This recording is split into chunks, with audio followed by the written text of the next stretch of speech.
uno no trae un hijo para que muera en estas circunstancias y menos en manos del Estado. Hola, les damos la bienvenida al segundo capítulo de La Cotidiana, un podcast con enfoque de derechos humanos y equidad de género en el que una historia cuenta muchas historias.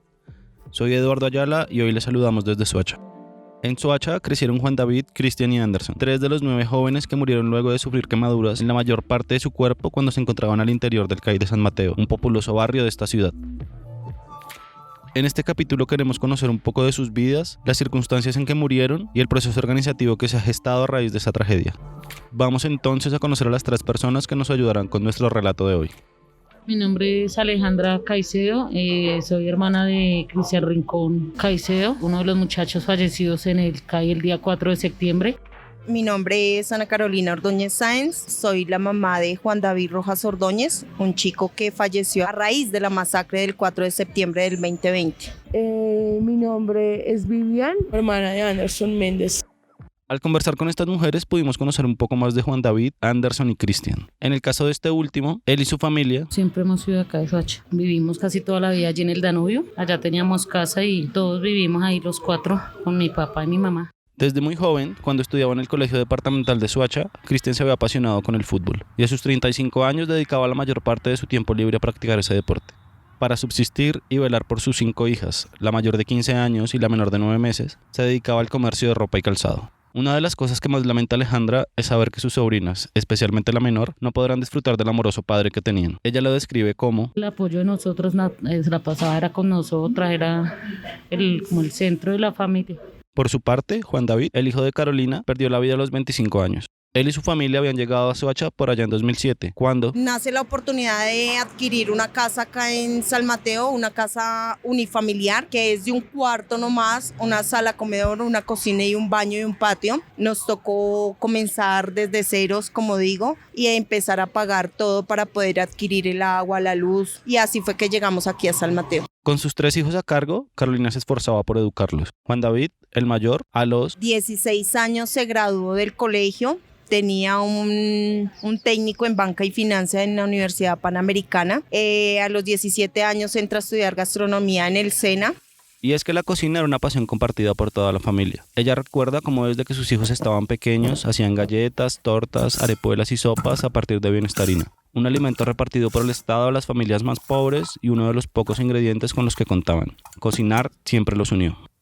Cuando estaba a punto de cumplir la mayoría de edad, Juan David tuvo que abandonar sus estudios en gastronomía e irse a prestar el servicio militar obligatorio, lugar en el que no duró mucho tiempo por problemas de salud. Luego pasó por diferentes empleos, pero siempre quiso dedicarse a lo suyo. Así que le da nuevamente por empezar a estudiar, retomar su estudio de gastronomía y también de repostería. El pensado de él era tener con sus hermanos un restaurante, ya que la hermanita también estudió gastronomía.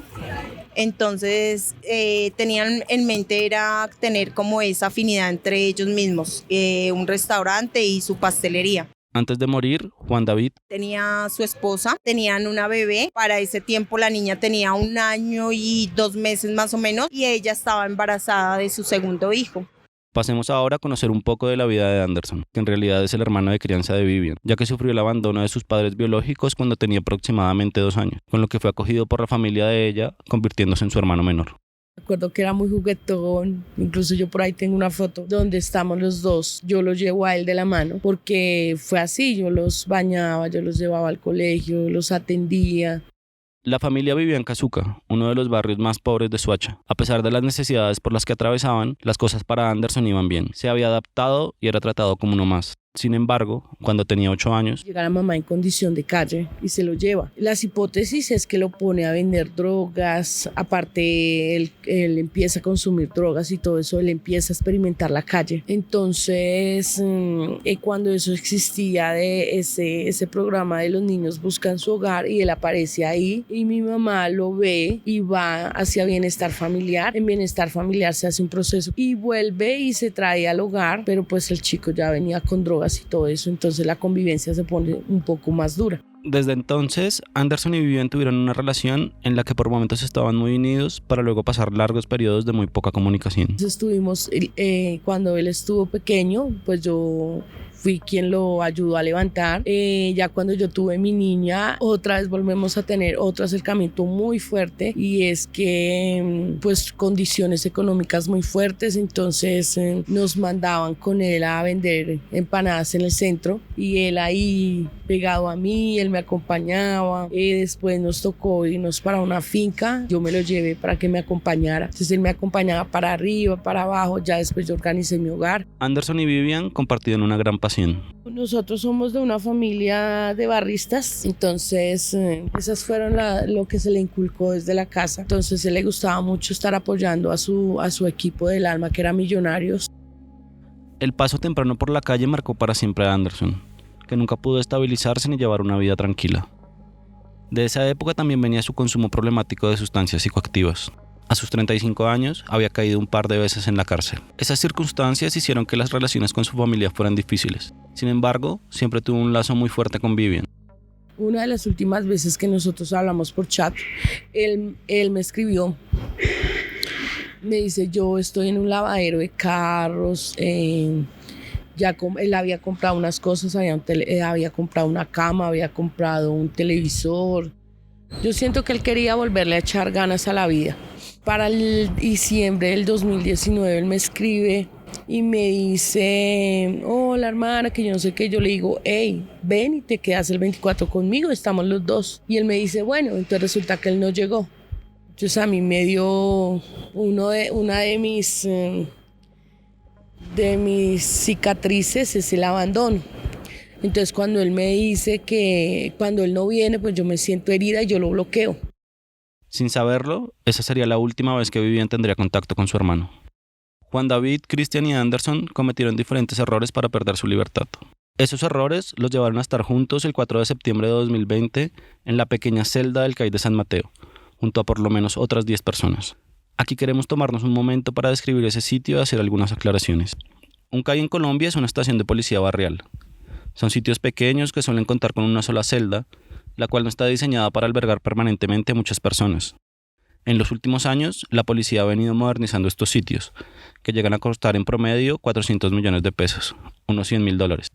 Sin embargo, ese no es el caso del CAI de San Mateo, que parece más bien una casa vieja y pequeña, de un solo piso y con tejas desvencijadas, con 3 habitaciones, de las cuales la más pequeña, de 5 metros cuadrados, y que cuenta con un solo baño, sirve como celda. Un último detalle a tener en cuenta en el CAI de San Mateo es que solo contaba con una pequeña manguera para enfrentar un incendio. Allí se encontraban privadas de la libertad por lo menos 12 personas el 4 de septiembre de 2020. Ese viernes el ambiente estaba caldeado. Era día de visitas y las familias se amontonaban a las afueras del CAI. Sin embargo, los policías no les dejaban ver a los internos. Pero no era solo eso. Las familias sabían de los malos tratos a los que venían siendo sometidos sus seres queridos.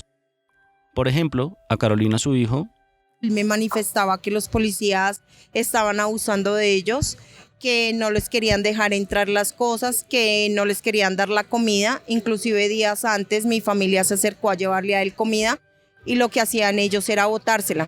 La comida que les llegaba a ellos era en total descomposición, no era una comida que se pudiera ingerir. Algunas versiones indican que la noche anterior los policías habían maltratado a los internos, por lo que no querían que sus familiares los vieran, y que habían unos policías, unos sargentos, que les parecía como muy gracioso poner a los chicos a pelear contra ellos mismos. Los colocaban a pelear y que el que botara más sangre, que el que cayera primero, el otro era el ganador. Y si no era así, les iban quitando sus artículos, les iban botando lo de aseo personal.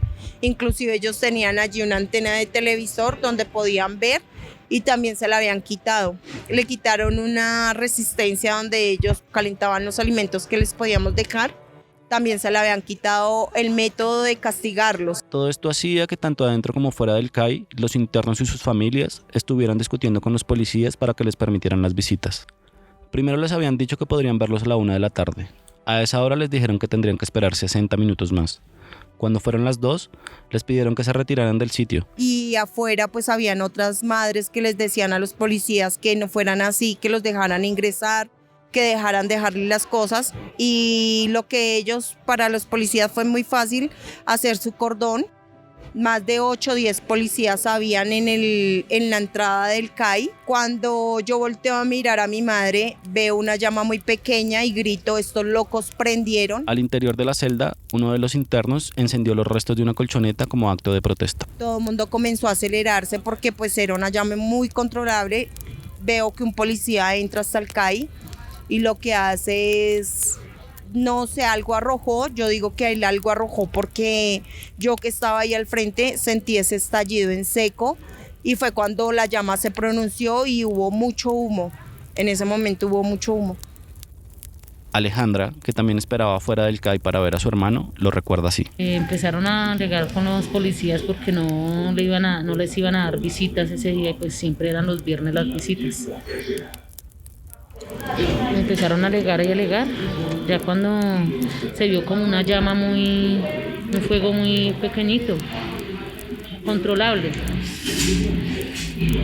Y siguieron alegando con los policías y ellos decían, mi hermano decía era que no nos fuéramos y casi todos asustados que no nos fuéramos de ahí. El policía él entra a pelear con los muchachos porque como está el fuego así calmadito, cuando él sale es que se prende eso, como si él les hubiera echado algo, les hubiera, no sé. Él entra y algo les dice cuando pum, eso se prende.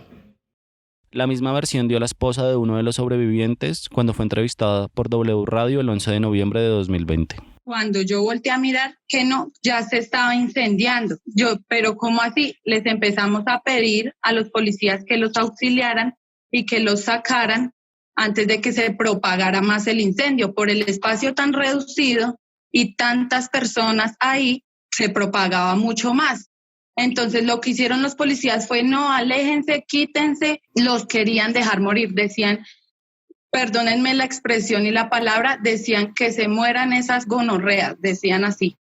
Nosotros cuando ya vimos que un funcionario ingresó, pero no a auxiliarlos, cuando volvió y se retiró, el incendio se propagó más. Ya la llama era hasta el techo, ya no se veía ninguno de nuestros familiares. Estas declaraciones coinciden con lo que después evidenciaron las pesquisas médicas, que diagnosticaron a uno de los sobrevivientes como un paciente con trauma térmico por combustión de gasolina con quemaduras del 50%. Durante una de las audiencias que se ha adelantado por el caso, Carlos Durán García, sobreviviente del incendio, sostuvo que uno de los uniformados ahí cuando estaba ahí en la puerta esa que le digo que queda hacia el lado de la calle, él tenía las llaves ahí en la mano y digo, pues quémese. Y él se salió ahí mismo. Cuando las llamas se salieron de control, hubo dos reacciones. Las familias intentaron salvar a los suyos. Los policías hicieron todo lo posible para impedirlo. Empieza a haber mucho humo negro. Se acerca otra esposa de otro de los chicos y comenzamos las dos a romper el vidrio. Se acerca mi hermana y a punta de puño comenzamos a romper los vidrios y ya quebrado este vidrio habían otros chicos que comienzan a quitar la reja para poder entrar con los extintores, ya que los policías les daba igual. Ellos no reaccionaron en ese momento. Nosotras mientras rompíamos los vidrios del otro lado, pasa un agente de policía y me dice, se va a quedar rompiendo eso es de seguridad y no lo va a conseguir. Fueron las palabras de él, como sarcásticamente y en son de burlesco. Entonces le digo yo que sí soy capaz. Y el del baño, el que daba al baño era de seguridad.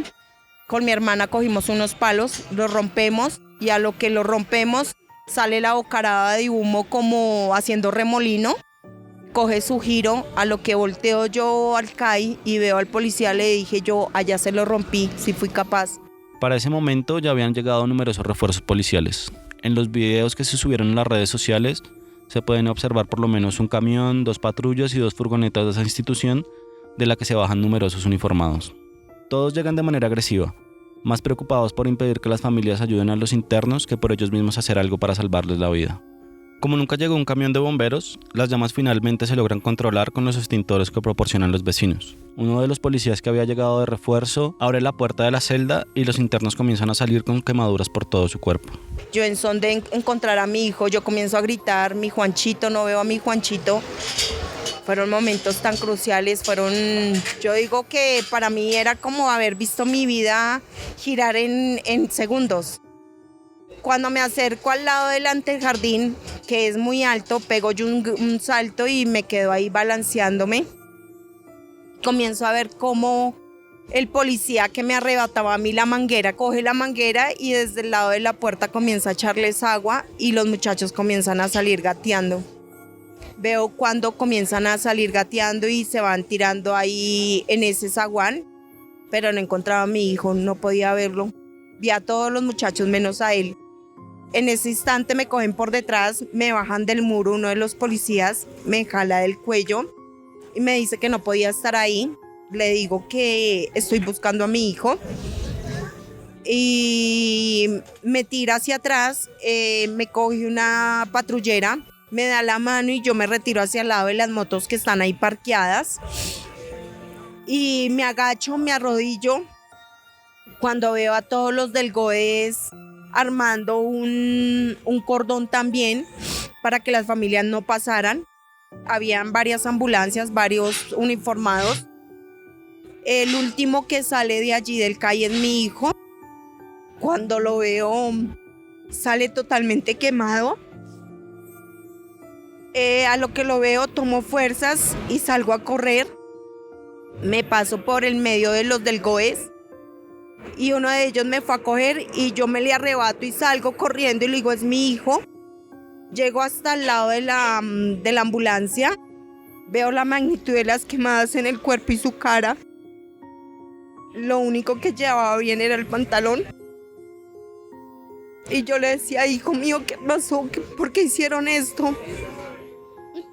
¿Qué los llevó a esto? Y él me miraba, se le desganaron sus lágrimas. Me dijo con voz entrecortada, mami, no llore. No llore. Fue lo último que me pudo decir.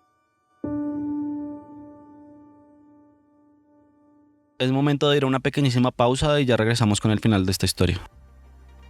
La mejor forma de apoyar a La Cotidiana es seguirnos en redes sociales y compartir nuestro contenido.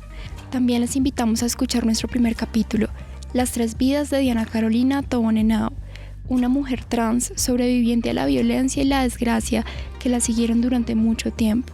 Visita nuestro sitio web www.lacotidiana.com para encontrar más contenido. Ya estamos de vuelta con el segundo capítulo de La Cotidiana. Nos habíamos quedado justo en el momento en que los internos logran salir de la celda con quemaduras en la mayor parte de su cuerpo. En este punto, nos parece valioso escuchar la versión de la fiscal que lleva el caso sobre la reacción de los policías durante el incendio. Pese a que esa llama se eleva y que están grabando con celulares tanto desde la ventana como desde la puerta, ninguno de ustedes corre a salvaguardar la vida y a proteger la vida de esas personas. Señor Orduz, dentro de esas imágenes lo ubico yo buscando una manguera y usted tenía el elemento idóneo en el bolsillo, usted tenía las llaves de esos 2 candados. Cuando ustedes deciden reaccionar y deciden acercarse a la celda, pues ya está fuera de control. Pero a pesar de eso, reitero, tiene que ser una persona que está fuera de la estación, que regresa y le exige a usted, señor, que entregue las llaves para abrir esa celda. Y empieza el señor Harold a sacar a esas personas en pésimas condiciones. Los sacan caminando cuando están sin pie, cuando están totalmente calcinados. Los hacen sentar, los regañan. Los extintores que lleva la comunidad los utilizan ustedes para rociarlos sobre los cuerpos de estas personas que están quemadas. Los heridos son transportados inicialmente al Hospital Cardiovascular de Soacha. Ese día muere solo uno de ellos. Por la gravedad en la que los demás se encuentran, comienzan a ser trasladados al Hospital Simón Bolívar, en Bogotá. En el hospital suceden 2 cosas. De un lado, las familias comienzan a ser perseguidas y revictimizadas por la policía. En el caso de la mamá de Anderson, ella llega al Simón Bolívar, le dicen, su hijo es el que tenía tal tatuaje que yo no sé qué. Y mi mamá sí, entonces salen 2 policías, le dicen, sí, él murió. Entonces mi mamá entra en shock, pues desesperada y todo eso. Y estos uniformados, ya deje el shock, señora, deme el número de cédula de ese muchacho, que no sé qué. Por otro lado, las familias empiezan a verse y a reconocerse. Saben que lo que pasó pudo haberse evitado. El hecho de que solo uno de ellos hubiera muerto el primer día es un detalle importante en la historia, ya que permitió que la noticia pasara desapercibida. En el transcurso de la siguiente semana, 8 más murieron. En ese momento, la noticia podría haberse hecho mediática, pero la masacre del 9 y 10 de septiembre en Bogotá y Soacha, donde la policía asesinó a 13 personas en medio de protestas, la opacó por completo. Así que las muertes de Jesús Alirio Abril, Jason Andrés Conde Ramírez, Bernardo Pineda Gaviria, Óscar Alejandro Infante Galindo, Omar Alejandro Morales, Juan David Rojas Ordóñez, Anderson Steven Méndez y Cristian Rincón Caicedo estaban quedando en silencio, pero sus familias no iban a permitir eso. Cuando ya tuvimos 9 duelos, 9 muertos, pues nos acercamos todos hacia la alcaldía de Soacha a hacer plantones. 2, 3 veces creo que estuvimos ahí en la alcaldía de Soacha. Yo fui una de las primeras, como las voceras, que yo estaba en embarazo cuando pasó lo de mi hermano. Entonces nosotros empezamos, yo fui una de las primeras que vine a tocar las puertas de la alcaldía, hice protestas, pero nunca nos escucharon, nunca nos dijeron nada. Fueron 2 meses en los que casi a tientas y sin lograr mayor visibilidad, las familias comenzaron a movilizarse. La institucionalidad soachuna ignoró sus demandas. Hasta que ya nos escucharon en Bogotá y fue cuando dijimos, tocó por Bogotá a ver si de pronto nos escuchan allá y sí. Solo hasta el 11 de noviembre de 2020, cuando Diego Cancino, concejal de Bogotá, salió a denunciar lo sucedido con los dictámenes que evidenciaban restos de gasolina en los cuerpos de los sobrevivientes, las autoridades comenzaron a pronunciarse. El alcalde de Soacha, Juan Carlos Aldarriaga, se defendió diciendo que los jóvenes no habían muerto por las quemaduras, sino por la inhalación del humo. También afirmó que había una persecución por parte de la izquierda en contra de la policía, que buscaba criminalizar todas sus acciones. Sin embargo, pidió que se adelantaran las investigaciones pertinentes y que, de haber responsabilidad por parte de los uniformados, pagaran las consecuencias. Por su lado, el comandante de la policía de Cundinamarca, que es la que acoge bajo su jurisdicción a Soacha, el coronel César Castro, ha afirmado que nosotros hemos venido dando a conocer a la ciudadanía, a los diferentes medios, lo que sucedió en el municipio de Soacha, sector de San Mateo, para este 4 de septiembre. Existen videos que ya fueron entregados a la Fiscalía de cómo fue la reacción institucional, de que se sacaron de la sala retenidos, se pasaron la parte social y posteriormente se empezaron a sacar hacia los centros médicos para que se les prestaran los primeros auxilios. Espero que las diferentes entidades actúen de manera pronta y que lleguen todas las investigaciones que sean. Estamos prestos y con las puertas abiertas para seguir demostrando lo que se hizo al momento. Tanto el alcalde como el coronel se han excusado en la elevada cifra de hacinamiento carcelario que hay en la ciudad. Ante la falta de una respuesta efectiva al pedido de justicia de las familias, Vivian y Carolina decidieron crear el colectivo Rosa Negra. El nombre nació de una promesa incumplida. Algo que él siempre me había prometido y no lo pudo hacer porque no pensaba que se me fuera a ir tan pronto de la vida, era que me iba a regalar la rosa negra, la rosa la cual a mí siempre me ha gustado. Y él me decía, madre, cuando pueda, yo se la voy a dar. Ya sabíamos dónde la vendían, pero pues es muy costosa. Pero no fue así, no me la pudo regalar.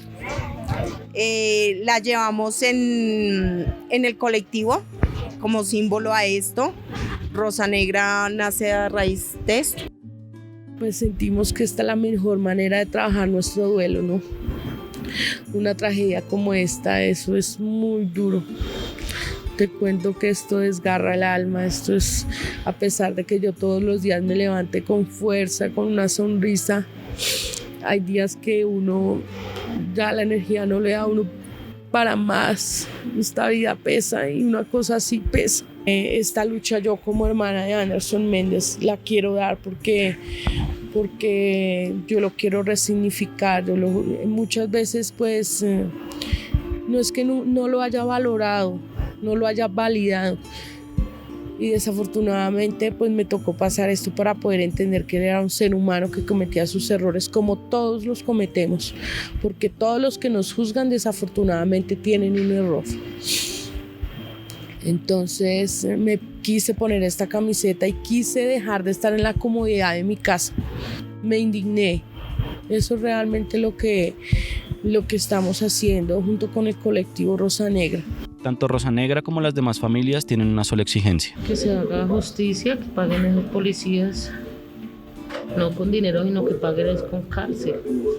Porque fueron muchos muchachos, muchas familias que destrozaron, muchos niños que dejaron sin papá, sin hermano. Que se haga justicia. En el colectivo Rosa Negra junto con Vivian, esto es lo que hemos hecho nosotras a pulso y con las uñas para seguir adelante con esta lucha, para que nos esclarezcan todo lo de la justicia y llegar al fondo de todo esto. Rosa Negra nació a finales del 2020. Su primer evento público fue un conversatorio. Lo hicieron en el parque que queda junto al CAI de San Mateo y se llamó ¿Cómo trascender del dolor a la acción pública? Carolina resume así la respuesta de las autoridades a esa iniciativa. Había hecho todo debidamente con su protocolo, con lo de bioseguridad y también sus permisos, y evidenciamos allí la presencia de la policía La Sijín. Había mucha policía infiltrada.